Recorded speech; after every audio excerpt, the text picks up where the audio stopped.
కట్టడము కొన్ని శతాబ్దాల భారతదేశ చరిత్రను పుక్కిట పెట్టుకున్నది. పుట్ట మీద వెలసిన వెంకటేశ్వరునికి తొండమాన్ చక్రవర్తి క్రీస్తు పూర్వము 4వ శతాబ్దంలో ఇటుకలతో గుడి నిర్మించినాడట. ప్రాచీన భారతీయ వాంగ్మయాలలో వెంకటాచల ప్రసక్తి ఉన్నది. చోళులు, చాళుక్యులు, పల్లవులు, పాండ్యులు, యాదవులు, విజయనగర రాజులు ఈ స్వామికి ఎన్నో కైంకర్యాలు చేసినారు. నవాబులు, ఆంగ్లేయులు కూడా ఏడుకొండల వాని మహిమలు గుర్తించిన వారే. ప్రాచీన చరిత్రను, సంప్రదాయాలను గుప్పిట్లో పెట్టుకున్న ఈ దేవాలయం పరిశోధకులకు బంగారు గని.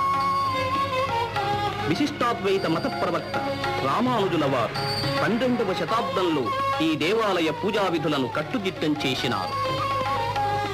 15వ శతాబ్దానికి చెందిన తాళ్లపాక అన్నమాచార్యులు వెంకటేశ్వరుని మీద 32,000 సంకీర్తనలు రచించిన